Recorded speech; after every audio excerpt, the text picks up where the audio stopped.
Hello hello hello. क्या हाल चाल। तो यार आज का व्लॉग स्टार्ट कर रहे हैं हम अपनी बालकनी से। चाय रेडी है। एक हादसा हो चुका है। जो मैं दूध लाता हूँ उसमें निकलता है 160 ml।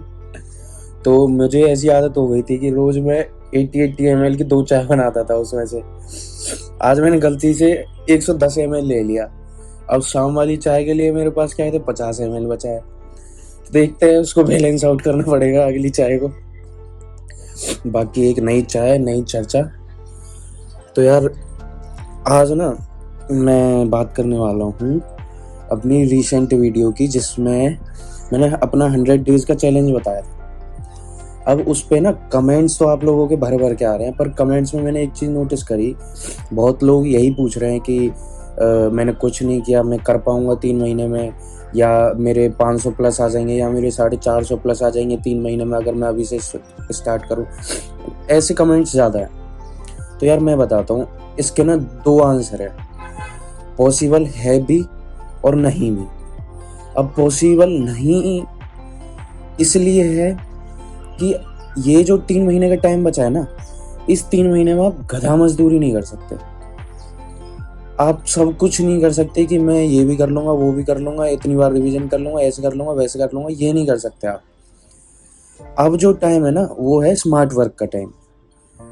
और आपने एक चीज सुनी होगी, कभी कभी हार्ड वर्क से ज़्यादा स्मार्ट वर्क ज़्यादा बेनिफिशियल रहता है। तो ये वही टाइम है। पॉसिबल इसलिए हो सकता है जब आप स्मार्ट वर्क करोगे, ना कि हार्ड वर्क। स्मार्ट वर्क कैसे? आप सबसे पहले तो अपने आप को एनालिसिस करो कि मैं कितना पढ़ा हूँ, मुझे एक्चुअल में कितना आता है, कितना नहीं आता है, क्या पढ़ रखा है क्या नहीं पढ़ रखा है, उनको पहले नोट डाउन करो। अब उसमें से जो तुमने पढ़ रखा है, जो तुम्हारी स्ट्रॉन्ग टॉपिक्स हैं, उनको तो और स्ट्रॉन्ग करो। और जो वीक टॉपिक्स हैं, जो आपने नहीं पढ़े हैं या फिर आपको दिक्कत है, उनको टाइम देना शुरू कर दो। उसके बाद आप सब कुछ तो नहीं कर सकते, और मेरे हिसाब से क्या कहते हैं, सब कुछ करना जरूरी भी नहीं है इन 3 महीनों में। तो सेकंड स्टेप जो आप लोगे वो होगा हाई वेटेज चैप्टर। भाई तीनों सब्जेक्ट में इतने सारे चैप्टर ऐसे हैं जिनकी वेटेज इतनी ज़्यादा है ना कि आप उनको भी अच्छे से कर लोगे तो आप बहुत एक मतलब कि ना डिसेंट मार्क स्कोर कर सकते हो बहुत इजीली। तो यार हाई वेटेज चैप्टर्स को सबसे पहले अब उनको फोकस करो, उन पे ध्यान दो, अपने आप को एनालाइज करो कि क्या कर रखा है क्या नहीं कर रखा, और थोड़ा अपनी लिमिट्स को पुश करना शुरू कर दो। मज़े तो देखो बहुत ले लिए, अब 3 महीने में खींच दो अपने आप को। तो यार ये थे मेरे कुछ थॉट्स उन कमेंट्स के ऊपर। बाकी आप बताना। और अभी मैं चाय कंटिन्यू करता हूँ, मैं बहुत लेट हो रहा हूँ। चाय पी के स्टडी सेशन में कंटिन्यू करेंगे। Bye bye. आ चुके हैं अपनी स्टडी टेबल पे। अभी जस्ट मैंने क्या कहते हैं डेट 6 के अपने टास्क लिखे हैं, जिसमें human health and disease, microbes in human welfare और एवोल्यूशन। अब आप लोग ये सोच रहे होगे कि कल मैंने रिप्रोडक्शन यूनिट ख़त्म करी थी और आज सीधे मैं बायोलॉजी इन ह्यूमन वेलफेयर वाली यूनिट पे आ गया, तो ये बीच में जेनेटिक्स वाली क्या गई। तो यार देखो, जेनेटिक्स और एवोल्यूशन वाली ये जो यूनिट है ना, एक तो ये बहुत ज़्यादा लेंदी है, दूसरा इसमें कॉन्सेप्ट्स बहुत ज़्यादा हैं। अगर मैं इसको एक सिंगल शॉट में अगर इसको मैं ख़त्म करने की कोशिश करूँगा तो डेफिनेटली मुझे कुछ समझ में नहीं आने वाला है, और ना मुझे कॉन्सेप्ट अच्छे से क्लियर होंगे, ना मुझे कुछ याद रहेगा। तो और सबसे ज़्यादा ये स्कोरिंग भी यही है, हाई वेटेज वाला यूनिट है। तो इसके लिए मैंने एक सॉल्यूशन ये निकाला है कि मैं ये एक ही बार में करने की जगह मैं क्या करूँगा, आगे के इजी चैप्टर लूँगा, और ये जो जेनेटिक्स वाले चैप्टर हैं इनके मैं पार्ट में इनको डिवाइड कर लूँगा इजी चैप्टर्स के साथ। रोज इसका एक पार्ट करूँगा, जिससे क्या होगा कि ना तो दिमाग पे प्रेशर पड़ेगा, कॉन्सेप्ट अच्छे से क्लियर होंगे, ऊपर से क्या कहते हैं इनमें ना मुझे ऐसे लोड फील नहीं होगा, या फिर कुछ दिमाग में ना घोच पोच नहीं होगा। मैं क्या कहते हैं सिंपल वाले चैप्टर लूँगा, साथ में थोड़ा सा 3-4 पेजेस इसके ले लिए, फिर नेक्स्ट सिंपल चैप्टर ले लिया, फिर इसके 3-4 पेजेस ले लिए। तो इससे मेरे कॉन्सेप्ट बहुत अच्छे से क्लियर हो जाएंगे और याद भी अच्छे से होगा, और कोई प्रेशर भी नहीं पड़ेगा दिमाग पे। तो ये अभी का मेरा सॉल्यूशन था इस चीज़ के लिए। और टेबल थोड़ी गंदी आई नो, अभी मैं टेबल साफ करूँगा, एंड टेबल साफ करने के बाद बैठ जाते हैं पढ़ाई करने। मिलते हैं।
तो यार अभी मैं बना रहा हूँ खाना। और खाने में मैंने डिसाइड किया है कि आज मैं बनाऊँगा फ्राइड राइस, जो कि कुकर में बन जाते हैं, जल्दी भी बन जाएंगे। तो फ्राइड राइस और उसके साथ छाछ, ये मेरा आज का खाना रहेगा। मैं पूरा दिखा नहीं सकता आपको, क्यों बहुत लंबा प्रोसेस है और फ़ोन की बैटरी भी डाउन है मेरी।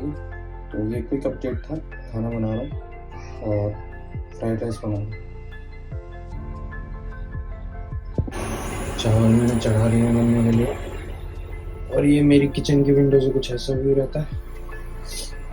तो अब ये बन जाएंगे, फिर खाऊंगा और फिर से अपनी पढ़ाई कंटिन्यू करूँगा। खाना रेडी हो चुका है। ये चावल, ये छाछ, और अब मैं खाना खाते खाते यूट्यूब पर कुछ स्टैंड अप वगैरह देखूँगा, मूड रिलैक्स करूँगा, और देन खाना खाने के बाद मैं करूँगा अपनी पढ़ाई कंटिन्यू। तो मिलते हैं खाना खाने के बाद।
तो यार अभी आपने वो ब्लॉग देखा होगा पूरा, तो ये ब्लॉग मैं कंटिन्यू कर रहा हूँ नेक्स्ट मॉर्निंग।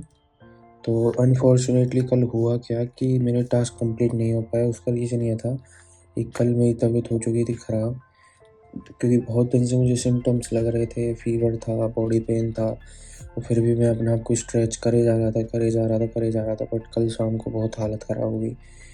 तो फिर मैं खाना पीना खा के मैं कुछ नहीं पढ़ा, मैंने रेस्ट किया, रात को भी टाइम से सोया। अब भी थोड़ा लेट उठा हूँ, तो मैं उसी को कंटिन्यू करूँगा। तो हम थे डे 6 पे, तो आज मैं डे 7 नहीं लूँगा, डे 6 को ही कंटिन्यू करूँगा। तो जिसमें मैंने कल दोपहर तक ये ह्यूमन हेल्थ एंड डिसीज़ कर लिया था कंप्लीट।